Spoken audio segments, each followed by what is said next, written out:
Now children, today let's start with chapter number 6, that is towns, traders and craft first. So in this chapter, I will tell you about the different towns, traders that we see in that time. So during medieval period in 17th century, India witnessed remarkable transformation and marked by the growth of towns and cities. It was characterized by the settlement of various communities, Arabs हो गए, Turks हो गए, Afghans हो गए, and as a result, towns of various kinds emerged, each serving unique prosperity. Administrative centers. So we can say that one notable administrative center during this period was Sanjor, which served as the capital of Chola dynasty, located alongside the Seren Kaveri River. So we can say that the temple architecture marvel credit to Kunjan Malan, Raja Raja, right, whose name is attached onto a sacred wall. And Thanjore boasted places adorned with mandapas, and these pavilions served as a venue of royal assemblies where king deliberated on the matters of religion. So we can say Thanjore and Uriyar were specialized in crafting, and they wove fine quality fabrics for temple festival, regal attire, and more affordable cotton garments for the common people. Now, temple towns and pilgrimage, we can say, apart from their administrative functions, some towns in medieval India also held a significant religious and cultural importance. Towns को हमने किसमें categorize करा है? Town temple and pilgrimage center. दोनों क्या करते हैं? Vital role play करते हैं urbanization, right? We can say temple town were focal point of urban growth. Ruler constructed grand temples for various reasons, including displaying their devotion to deities, और वो अपनी authority और वो जो popular supporters को gain करना था. Generous land grants were made to these temples, facilitating maintenance and expense. Elaborate rituals were performed with great pomp. Pilgrims were well fed. Priests were generous patronized. Donation from pilgrims further enriched temple treasuries, and its accumulated wealth not only fueled the religious activities. और जो pilgrimage centers थे, they grew through thriving worship during devotees from far away.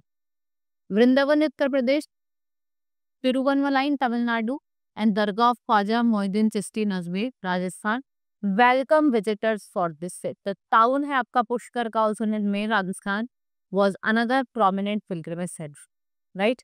Next is traders began small. In medieval period, diverse array of traders played a vital role in the economic landscape, and these were banjaras and herd traders, and they were herdmen जो responsible थे selling horses to warrior, और ये traders they often embarked with the journeys in caravans forming guilds to ensure safe and prosperous commerce.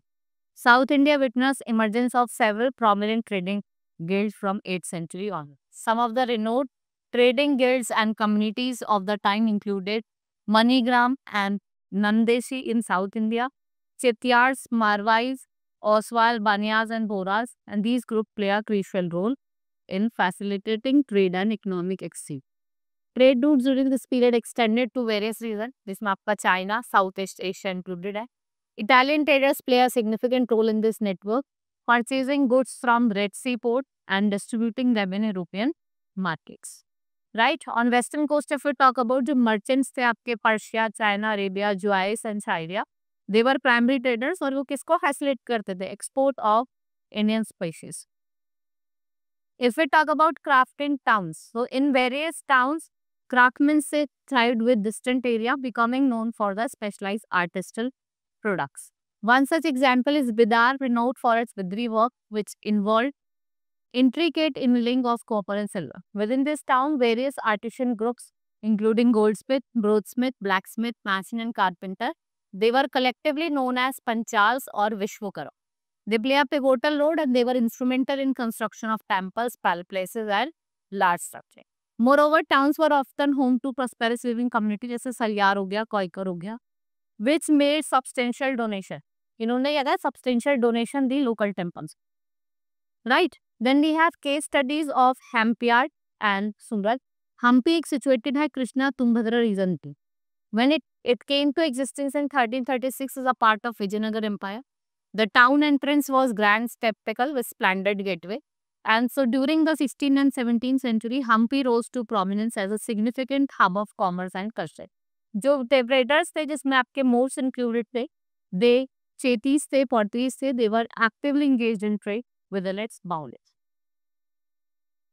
Two noteworthy structure with Hampi are the Virupaksha temple. It is dedicated to Lord Shiva. ठीक है, ये principal deity है Vijayanagar kingdom के. ठीक है, देवादासीज a temple dancer performed before deity rulers public in the hall of this temple. Mahanamavi Dibba, massive raised platform situated at the highest point of the city. They believe it was used for ritual associated with Mahanavi, right? And Hindu temple, various names like Dashera, Durga Puja, Navratri. On the final day of festival, the king received gifts and tributes from chiefs. And what they witnessed, dance, music and wrestling from this platform. Now we have Surat. It is renowned for cotton textile or zari work, and it emerged as a trading powerhouse in the western region. Positioned on the primary trade route, it earned the title Gateway of the West.